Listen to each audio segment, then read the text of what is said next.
Vamos a comenzar con el desarrollo como tal de la práctica de la metodología. Recuerden que ya estuvimos analizando y viendo en las clases anteriores los tres niveles en los que estudiamos la Biblia o en los que leemos la Biblia. Nivel 1, al nivel de la Biblia como un solo núcleo, ya lo desarrollamos. Nivel 2, al nivel de una carta, ya lo desarrollamos. Nivel 3, al nivel de un pasaje, lo vimos en la clase pasada y también ya lo desarrollamos. Estos tres niveles tienen un tema central, tienen una idea central, por eso estudiamos la Biblia en estos tres niveles. Y estuvimos hablando la semana pasada ampliamente de por qué no podemos subdividir o llegar a un núcleo más pequeño que el pasaje. Estuvimos analizando y viendo el ejercicio de los riesgos que nosotros corremos cuando intentamos estudiar la Biblia a un nivel más pequeño que el pasaje. Estuvimos considerando algunos versículos cuando nosotros queremos estudiar la Biblia a nivel de un versículo, por ejemplo, los grandes riesgos que corremos en cuanto a no tener un buen entendimiento, a no darle una buena aplicación, a entender y a enseñar algo que no es lo que el autor quiere decir. Ahí terminamos la clase la semana pasada. Hoy vamos a estar entrando ya al segundo paso de la exégesis. Recuerde que la exégesis tiene tres pasos: leer, entender y aplicar. Entonces ya vimos el leer, ahora vamos a entrar a la parte quizás un poco más complicada, más compleja, pero a la vez más bonita, que tiene que ver con las herramientas de cómo nosotros podemos llegar a entender lo que estamos leyendo, cómo podemos llegar a tener un buen entendimiento cuando nosotros estudiamos la escritura. Eso es lo que vamos a comenzar a desarrollar el día de hoy. Yo les voy a compartir pantalla para que sigamos con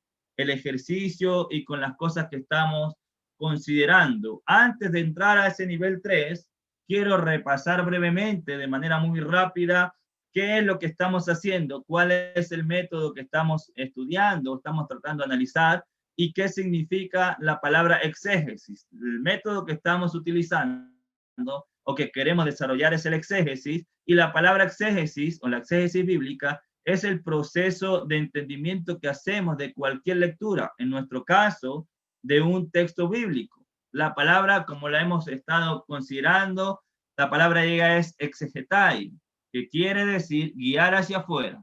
La palabra exégesis está compuesta por dos palabras o por dos frases. Ex, que es hacia afuera, y exegetai, que significa guiar o dirigir. ¿Cuál es el ejercicio? ¿Qué es lo que hacemos cuando estudiamos la Biblia? Cuando aplicamos la exégesis, vamos hasta lo más profundo, investigamos, escarbamos, indagamos, como lo hizo Esdras, y extraemos las ideas desde lo más profundo, guiándolas hacia afuera. Esto es lo que nosotros queremos lograr con nuestro estudio de la Biblia, cuando nosotros aplicamos esta práctica. Lo contrario, como les decía la semana anterior, es lo contrario. Aquí dice de exégesis, es la palabra exégesis, que tiene que ver con el acto inapropiado de llevar o imponer significados o ideas o conceptos o opiniones al texto bíblico que no son parte del mismo texto. Y esto, como les he dicho varias veces, es lo que generalmente hacemos. Introducimos ideas, conceptos, opiniones que tenemos nosotros ya predeterminadas en el texto bíblico. La exégesis es todo lo contrario. No le introducimos nada al texto, al contrario, sacamos las ideas del texto de manera de extraerlas hacia afuera y que nosotros podamos entenderlas. Bien, vamos a irnos al desarrollo como tal de la clase de hoy, que tiene que ver con este tercer nivel que nosotros queremos analizar y que nosotros queremos estudiar, o con la segunda fase de la exégesis. Como les decía hace un momento, la segunda fase de la exégesis tiene que ver con el hecho de entender. Estamos buscando o queremos llegar a entender correctamente las escrituras. Esta es la fase que estamos. Recuerden que estamos viendo lo que dice Apocalipsis capítulo 1, versículo 3, leer, entender y aplicar. Entonces vamos a ver aquí el paso número 2, que tiene que ver con el hecho de entender. Vamos a considerar el hecho de entender. ¿Qué es lo que vamos a estar desarrollando en esta faceta de entender? Vamos a estar considerando los siguientes puntos para que usted pueda anotarlos. Vamos a establecer los límites. Esto es muy, pero muy importante. Cada uno de estos pasos tiene muchísima importancia y muchísima relevancia en cuanto a nuestro estudio bíblico. Si nosotros no aplicamos uno de estos pasos correctamente, probablemente vamos a entender la Biblia de una manera distinta a lo que el autor quiso decir. Entonces, el primer punto tiene que ver con establecer los límites del texto. El segundo punto que vamos a estar considerando tiene que ver con el establecer el contexto. Es determinante que nosotros podamos establecer el contexto. ¿Qué es lo que está pasando? ¿Por qué el autor escribió la carta? ¿Cuándo la escribió? ¿En qué año la escribió? ¿Quiénes son los destinatarios? ¿Cuál es la situación? ¿En qué lugar se encuentra la ciudad a la que Pablo, Pedro o el escritor haya hablado? ¿Qué es lo que está pasando alrededor? Todas estas cosas son necesarias cuando nosotros establecemos el contexto para poder llegar a tener un entendimiento muchísimo, pero muchísimo más claro, hermanitos lindos, de lo que vamos a estar desarrollando en el texto. Después de que establecemos el contexto, vamos a establecer el texto. Y el establecer el texto pareciese muy similar al punto 1 de establecer los límites del texto. En el punto 1 solamente vamos a identificar dónde comienza y dónde termina el texto. En el punto 3 vamos a entrar ya al texto, a introducirnos en la exégesis, a sacar las ideas del texto para poder nosotros entenderla. Y el cuarto punto tiene que ver con establecer la idea central, como hemos dicho ya, dependiendo del nivel en el que estemos estudiando, Biblia, libro o pasaje. Bien, ¿se entiende hasta aquí, cierto? Vamos a desarrollar entonces hoy el punto número 1 de esta segunda fase que tiene que ver con establecer los límites del texto. Es importante, hermanos, que nosotros podamos establecer bien los límites del texto. Generalmente, cuando nosotros estudiamos la Biblia, lo menos que pensamos es dónde comienza el texto y dónde termina. Realmente nosotros agarramos, leemos un pasaje, leemos algunos versículos, nos quedamos con alguna idea, pero muy pocas veces hacemos el ejercicio de identificar cuáles son los límites del texto. Y esto es importante. ¿Por qué? Porque estableciendo los límites del texto, nosotros vamos a poder comprender dónde comienza el pasaje, dónde termina, y así vamos a poder entender bien el flujo de ideas y poder identificar el tema central de lo que nosotros estamos considerando. Entonces, establecer los límites del texto consiste en definir dónde comienza el texto o el pasaje y dónde termina la idea que el autor propone. ¿Dónde comienza la idea y dónde termina la idea que el autor propone? Recuerde que el pasaje o párrafo es la unidad más pequeña o mínima de la Biblia. No se puede reducir más. Los escritores plantearon las ideas en base a pasajes o a párrafos. Entonces, lo que nosotros vamos a tratar de ver hoy es identificar dónde comienza y dónde termina la fluidez de la idea que el autor propone en el texto que nosotros vamos a ir estudiando. Aspectos importantes a considerar al momento de establecer los límites del texto. Anote estos puntos porque estos puntos son importantes para que usted lo pueda considerar cuando intente definir o identificar los límites del texto. Lo primero que debemos hacer es definir dónde comienza y dónde termina la idea que el autor propone. Tenemos ahí, cuando nosotros definimos dónde comienza y dónde termina, tenemos lo que nosotros conocemos como pasaje. El pasaje, punto número 2, tiene solamente una idea central. Un pasaje no puede tener dos ideas centrales, tiene una sola idea central. Por eso cuando nosotros no establecemos bien los límites del texto, nos estamos metiendo en otro pasaje cuya idea central de otro pasaje es otra. ¿Se entiende el punto? Entonces, lo que queremos es definir en base a las ideas que el autor propone, dónde comienza y dónde termina, y el pasaje tiene una sola idea central. Tercer punto, las ideas del pasaje, las ideas fluyen en el pasaje o que fluyen en el pasaje, deben estar de acuerdo o apuntar a la idea central del pasaje. El pasaje en el nivel 3 tiene una idea central. Todas las ideas que fluyen a lo largo del pasaje deben apuntar siempre al tema central. Cuarto punto. Bueno, recuerden el punto 3, todas las ideas que están desarrollándose a lo largo del pasaje tienen que apuntar a la idea central del pasaje. Cuarto punto, la presencia de capítulos, esto es importante, la presencia de capítulos, versículos, subtítulos, referencias bíblicas, no son parte del texto bíblico. De modo que cuando queremos establecer los límites, no nos fijamos en ello, sino en el argumento y en la coherencia de ideas que fluyen en el pasaje. Los pasajes no están o no debemos considerar la división de títulos, de capítulos o de versículos para nosotros establecer los límites del pasaje. Cuando nosotros queremos establecer los límites del pasaje, si hay algo a lo que no debemos prestarle atención, es a los subtítulos, es a los capítulos, es a los versículos. Tanto los subtítulos, capítulos o versículos o referencias bíblicas no son parte del texto bíblico original. No quiere decir que no podamos usarla, porque la usamos cada vez que decimos vamos a Mateo capítulo 5, por ejemplo.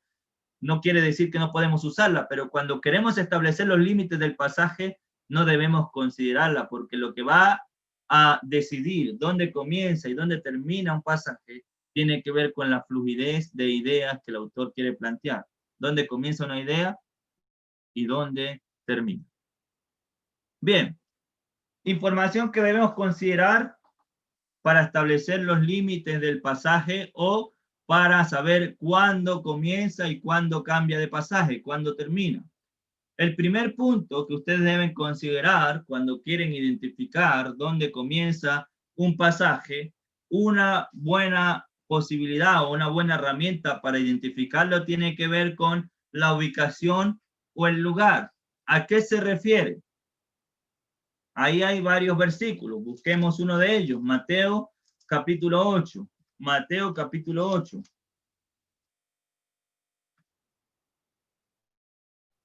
En Mateo capítulo 8,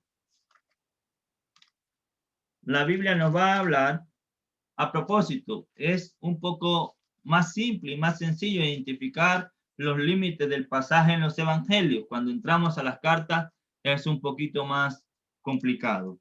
En Mateo capítulo 8, versículo 1, va a decir la Biblia, cuando descendió Jesús del monte, le seguía mucha gente. Aquí vemos ya que hay un cambio de lugar. Jesús estaba en el monte, en el capítulo 8, versículo 1, descendió del monte. En el versículo 5, entrando Jesús a Capernaum. Ya nosotros vemos que Jesús va de un lugar a otro. Eso quiere decir que el pasaje en el capítulo 8 comienza en el versículo 1 y va a terminar en el versículo 4, porque en el versículo 5 ya Jesús está en otro lugar, en otro contexto. Versículo 14, de ahí mismo de Mateo capítulo 8. Vino Jesús a la casa de Pedro, de la suegra de Pedro, o de Pedro. Ahora está en otro lugar. Entonces vemos que el pasaje en el versículo 5 comienza, el capítulo 8 comienza en el versículo 5, el segundo pasaje, y va a terminar en el versículo 13, porque en el versículo 14 ya Jesús está en otro lugar. En Marcos capítulo, o Juan, busquemos Juan capítulo 4, Juan capítulo 4, versículo 1, del 1 al 3, dice el Evangelio de Juan, capítulo 4, cuando pues el Señor entendió que los fariseos habían oído decir, Jesús hace y bautiza más que los discípulos de Juan. Versículo 2, aunque Jesús no bautizaba sino sus discípulos, salió de Judea y se fue otra vez a Galilea. Ya ahí hay un movimiento, hay un cambio de lugar. En el versículo 43, 2 días después, salió de allí y fue a Galilea.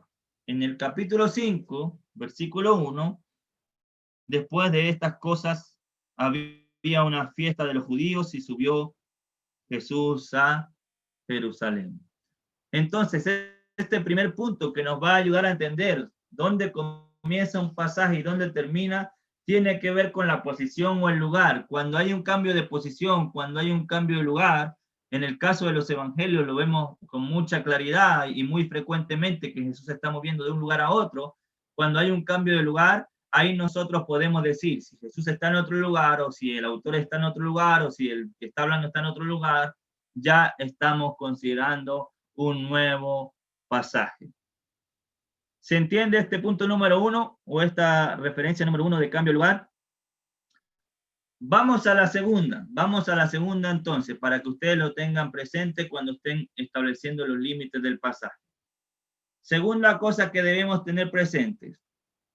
Persona que habla o a quién se le habla. Persona que habla, a quién se habla o de quién se habla. Por ejemplo, uno de los pasajes favoritos, pero favoritos de mi hermano Daniel Albarrán, Marcos capítulo 12. Marcos capítulo 12. Este ejercicio me ayudó mi hermano Danielito. En Marcos capítulo 12, versículo 13, vemos, mira lo que va a decir el 12:13.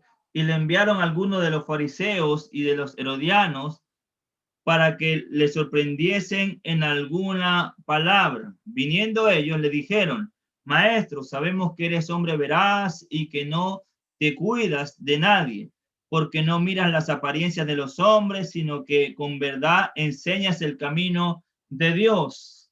¿Es lícito dar tributo al César o no?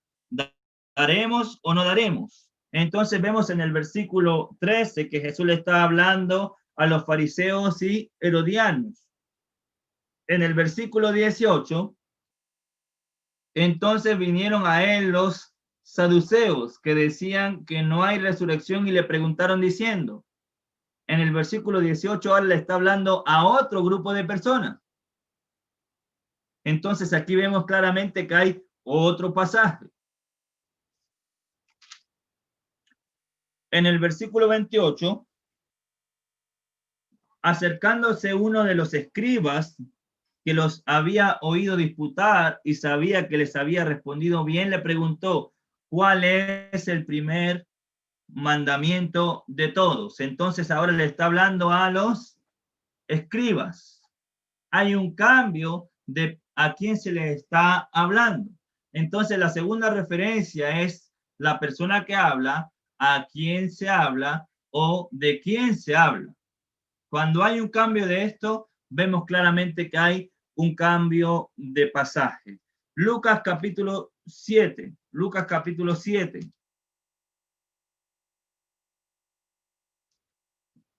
Versículo 18. Los discípulos de Juan le dieron las nuevas de todas estas cosas y llamó Juan a 2 de sus discípulos. Está hablando en el 18 a los discípulos de Juan. En el versículo 24, cuando se fueron los mensajeros de Juan, comenzó a decir de Juan a la gente. Aquí hay un cambio. En el 18 le está hablando a los mensajeros de Juan. En el 24 ya los mensajeros de Juan y se van y Jesús comienza a hablarle a la gente. Entonces vamos a considerar que ahí empieza el desarrollo de un nuevo pasaje. Y en el versículo 36, uno de los fariseos le rogó a Jesús que comiese con él. Ahora está hablando con otra persona. Hay un cambio en este caso, de receptor. Entonces, la segunda punto que debemos considerar en el establecimiento del texto tiene que ver con esto. Persona que habla, a quién se habla o de quién se habla. ¿Estamos bien con este segundo punto? Sigamos. Todas estas cosas son importantes que ustedes la anoten. Quizás son un poco tediosas, pero cuando estamos viendo el texto y cuando nosotros estemos estudiando un texto, vamos a tener mucha más claridad si entendemos dónde comienza y dónde termina. Vamos a ver el tercer punto, o la tercera cosa que es importante que tomemos en cuenta cuando estamos considerando o tratando de identificar los límites del pasaje. Cambio de situación o de tema. Este es muy, pero muy importante. Bueno, al igual que todos los anteriores. Si cambia el asunto, cambia el tema que estamos desarrollando, hay un cambio de pasaje. Por ejemplo, me gusta mucho este ejercicio en Primera de Tesalonicenses capítulo 4. Primera de Tesalonicenses capítulo 4, versículos del 1 al 8. Pablo va a hablar acerca de algo. Miren el ejercicio conmigo. Capítulo 4, versículo del 1 al 8. Por lo demás, hermanos, os rogamos y exhortamos en el nombre de Jesús, de la manera que aprendiste de vosotros cómo conviene conduciros y agradar a Dios, así abundéis más y más. Versículo 2. Porque ya sabéis qué instrucciones os dimos por el Señor Jesús, pues la voluntad de Dios es vuestra santificación, que os apartéis de fornicación. Versículo 4, que cada uno de vosotros sepa tener su propia esposa en santidad y honor. Podemos seguir leyendo el pasaje hasta el versículo 7. Mira cómo termina el versículo 7. Pues no nos llamó Dios a inmundicia, sino a santificación. Mira cómo comienza el versículo 9. Pero acerca del amor fraternal. ¿Qué relación tiene la fornicación, la santificación con el amor fraternal? Ya nosotros vemos entonces un cambio de idea. En el versículo 9 va a comenzar un nuevo pasaje. Porque Pablo va a comenzar a hablar acerca del amor fraternal. ¿Se entiende el ejercicio? Y se dan cuenta que aquí no hay una subdivisión de título, no hay una subdivisión de capítulo, pero sí hay un cambio de idea.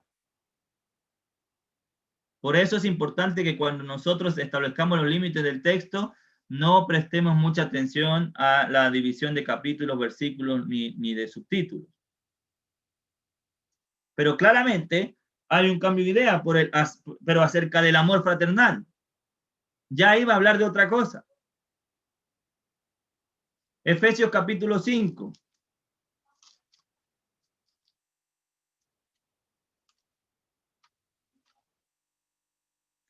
Efesios capítulo 5, versículo del 21, comienza hablando de las relaciones. 5:21 va a hablar, someteos unos a otros en el temor de Dios. Versículo 22, las casadas. Versículo 23, porque el marido. Versículo 25 le va a hablar a maridos. Capítulo 6, versículo 1, hijos. Capítulo 6, versículo 4, y vosotros padres. Capítulo 6, versículo 5, siervos. Capítulo 6, versículo 9, y vosotros amos. Hay una fluidez de ideas desde el capítulo 5, versículo 21, hasta el capítulo 6, versículo 9, en cuanto a las relaciones. Ya después, en el versículo 10, va a empezar a desarrollar otra idea. Por lo demás, hermanos míos, fortalecedores en el Señor y en el poder de sus fuerzas, vestidos de toda la armadura de Dios. Ya viene hablando o va a cambiar para comenzar a desarrollar otro pasaje. Nuevamente vemos el ejercicio de que no importa la división del capítulo 6, continúa el texto del pasaje. Aquí había otro ejercicio de Santiago capítulo 5, pero me parece que ya entendimos un poco cuál es la idea, ¿cierto? Bien, vamos al siguiente punto porque ya se está cumpliendo la hora. Indicaciones de tiempo. Indicaciones de tiempo. Ya vimos el anterior cambio de ideas, anterior a ese vimos el cambio de lugar. Ahora vamos a ver cambio de tiempo. Vamos al Evangelio de Juan. Evangelio de Juan, capítulo 1, versículo 29. El siguiente día vio Juan a Jesús que venía a él y dijo, he aquí el Cordero de Dios que quita el pecado del mundo. Vean la referencia, el siguiente día. Hay un cambio de tiempo. Capítulo 2, versículo 1. Al tercer día se hicieron unas bodas en Canaán. Hay un cambio de tiempo. Capítulo 4, versículo 43. 2 días después salió de allí y fue a Galilea. Cambio de tiempo. Y capítulo 6, versículo 16. Al anochecer descendió Jesús, descendieron sus discípulos al mar, perdón. Entonces ahí hay un cambio de tiempo, al anochecer. Entonces la cuarta referencia que nosotros debemos tener presentes para establecer los límites del pasaje tiene que ver con las indicaciones de tiempo. Ahora, este es importante. Frases tales como, anote estas frases porque estas frases van a ayudar mucho a que nosotros podamos entender dónde comienza o dónde termina un texto. Miren esta frase, después de esto, eso ya está indicando un cambio de pasaje. Después de esto, después de estas cosas, esa también es una frase. Después, aconteció después, y algo similar a esta frase. Vemos, por ejemplo, en Lucas capítulo 5, en Juan capítulo 3, ya que estábamos en el Evangelio de Juan, Juan capítulo 3, versículo 22, notemos, identifiquemos la expresión al principio que dice, después de esto vino Jesús con sus discípulos, después de esto. Eso quiere decir que ya estamos en un pasaje diferente. En el capítulo 5, versículo 1, después de estas cosas había una fiesta de los judíos. Después de estas cosas. Capítulo 6, versículo 1. Después de esto, Jesús fue al otro lado del mar de Galilea, en el de Tiberias. Después de esto. Capítulo 7, versículo 1. Después de estas cosas, andaba Jesús en Galilea. Entonces vemos esta expresión, después de esto. Otra expresión importante que vamos a conseguir mayormente en las cartas, después de los evangelios, es el por tanto. Es muy importante que nosotros podamos identificar esta frase. Por tanto, esa frase por tanto está indicando un cambio de pasaje. Pero no solamente un cambio de pasaje, sino que está mostrándonos que debemos entender lo que él venía diciendo para poder comprender lo que va a decir después. Si no entendemos lo que venía hablando, no vamos a poder comprender las ideas que él va a transmitir después en el nuevo pasaje. Hay una conexión entre un pasaje y otro. Por tanto, los que estuvieron estudiando conmigo, Hebreos capítulo 2, versículo 1, por tanto es necesario que con mayor diligencia atendamos las cosas que hemos oído, no sea que nos deslicemos, porque si la palabra dicha por medio de los ángeles fue firme, ese por tanto está indicando un cambio de pasaje, pero necesitamos entender también todo lo que venía hablando antes. En Primera de Pedro, capítulo 1, versículo 13, después de que habla de una salvación muy grande, de una herencia incorruptible, inmarcesible, incontaminada, después de que habla de la salvación que los ángeles anhelan mirar, va a decir el versículo 13, por tanto, ceñid los lomos de vuestro entendimiento, sed sobrios y esperad por completo la gracia que se os traerá cuando Jesucristo sea manifestado. Ese, por tanto, de Primera de Pedro, capítulo 1, versículo 13, es el ejercicio que estamos considerando. Cambio de pasaje. Y en cuanto, es una frase que vamos a ver mucho en la primera carta de Corintios, capítulo 1, capítulo 7, versículo 1, en cuanto a las cosas de que me escribiste, bueno le sería al hombre no tocar mujer. Ahí vemos la expresión en cuanto. Capítulo 8, versículo 1. En cuanto. Capítulo 8, versículo 4. Acerca pues. Eso también es una expresión. Capítulo 12, versículo 2. 12:1, perdón. No quiero, hermanos, que ignoréis acerca de. Ese acerca de es la misma expresión en cuanto. Capítulo 16, versículo 1. En cuanto a la ofrenda para los santos. Todas estas son indicaciones de cambio de pasaje.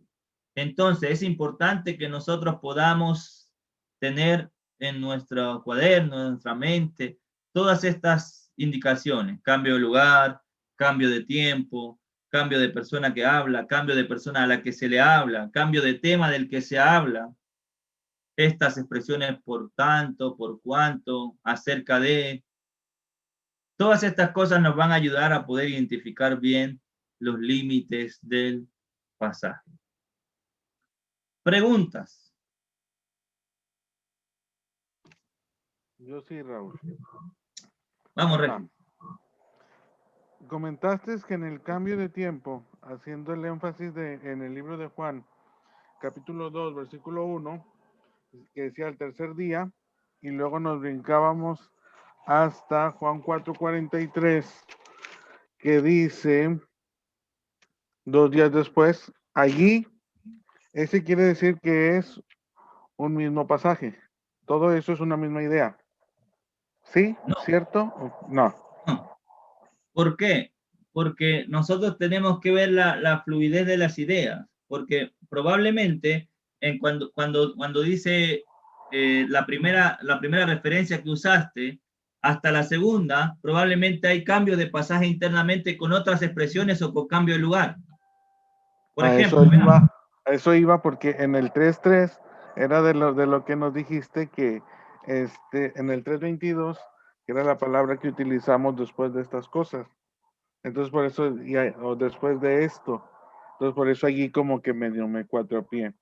Entonces no es que sea el mismo pasaje. No, es una referencia a cambio de pasaje, cuando cambia de tiempo. Si hay un cambio de tiempo, hay un cambio de pasaje evidente en el capítulo 4. Pero 4:43. no quiere decir que el pasaje comenzó ahí y terminó donde hubo otro cambio de tiempo, porque en medio hubo cambio de lugar, puede que haya cambio de persona que habla, o puede que haya cambio de persona a la que se le habla, puede que haya un cambio de tema. Por eso todas estas herramientas que estamos dando, que ustedes anotaron, no son específicamente dónde comienza uno y dónde termina, pero nos sirven para identificar, puede que en medio haya muchos cambios, no sé si se entiende. Ya. Por ejemplo, cuando nosotros vemos el Sermón del Monte está en un mismo lugar. Mateo capítulo 5, 6 y 7, Jesús todas esas enseñanzas las da en un mismo lugar. Pero vemos cambios de temas. Entonces podemos identificar los límites del pasaje, no aplicando el punto de cambio de lugar, pero sí aplicando el punto de cambio de tema. ¿Se entiende? Claro, claro, sí. Yo por eso por eso fue cuando me cuatrapié allí pero entonces puede aplicar las cuatro cosas en un mismo pasaje para hacer el O sea, no, cambio. no en un mismo pasaje, pero sí en la fluidez de las ideas. Por ejemplo, lo que estoy diciendo de Mateo capítulo 5, nosotros si tomáramos solamente una de las referencias que dimos, diríamos que todo comienza en el capítulo 5 y termina en el capítulo 7 como un solo pasaje. Ajá. Pero no es así. ¿Por qué? Porque hay cambio de ideas de las que Jesús está transmitiendo. Entonces, cada cambio de idea es un pasaje que tenemos que estudiar de manera independiente. ¿Se logra comprender o no? Yo sí te entendí, claro. ¿Se entiende lo demás? Por ejemplo, no sé si queda claro, pero puede que encontremos varias ideas en un solo lugar. Pero eso no quiere decir que porque las están en un mismo lugar, porque no hay cambio de lugar, no hay cambio de pasaje. Hay cambio de pasaje por el cambio de ideas. Entonces, lo que nosotros debemos considerar cada vez que vamos a establecer los límites del pasaje no es una sola de las referencias que le di. Debemos considerar todas estas referencias que le di. Si hay cambio de lugar, si hay cambio de tiempo, si hay cambio de persona a la que se habla o cambio de persona a la que se le habla, si hay cambio de idea. Por ejemplo, en los evangelios es un poco más fácil identificar los límites del texto. ¿Por qué? Porque Jesús se está moviendo de un lado a otro, porque Jesús está hablando con uno y después cambia a hablar con otro. Pero cuando nosotros estudiamos las cartas de Pablo, por ejemplo, Pablo le está escribiendo a unos solo destinatarios, no hay cambios de lugares, pero sí hay cambio en la fluidez de las ideas. Entonces ahí tenemos que aplicar en las cartas una metodología distinta para establecer los límites. ¿Cuál es el punto? Que todas estas herramientas que estamos dando nos van a servir para identificar dónde comienza y dónde termina un pasaje. ¿Alguna otra pregunta? Katrina. Es decir, que se pueden dar todas las referencias o solamente basta con que se dé una sola de las referencias para cambiar de pasaje. ¿Sí? Si hay una de las referencias, estamos ante un cambio de pasaje, sea Ok. cual sea. Sea cambio de lugar, sea cambio de tiempo, sea cambio de idea, sea cambio de persona a la que habla, hay un cambio de pasaje. Y si hay un cambio de pasaje, ¿cuál es el punto? ¿Por qué es importante esto que estamos viendo?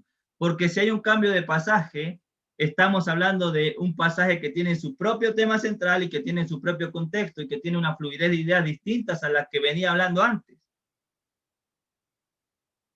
¿Se entiende? Por eso cuando nosotros no identificamos bien los límites del texto, hacemos una mezclanza de pasajes y de ideas. Y cuando hacemos esa mezclanza, volvemos otra vez a lo que estamos tratando de evitar, de correr el riesgo de decir o de entender algo que no es conforme a lo que el texto está diciendo. Pero el ejercicio, siendo honesto, hablo por mí, casi nunca identificaba los límites del texto. Agarraba y leía, hasta aquí me parece que puede ser buena la idea que quiero transmitir, hasta aquí me parece bueno lo que quiero aprender, pero no seguía con la fluidez de hasta dónde termina. Y eso hace que nosotros podamos aplicar, entender, enseñar algo que no es conforme a lo que el texto dice. Volvemos al ejercicio de la semana pasada. Estaríamos sacando probablemente algo del contexto y entendiéndolo y aplicándolo de una manera errónea. Me parece que lo vamos a dejar hasta aquí por hoy.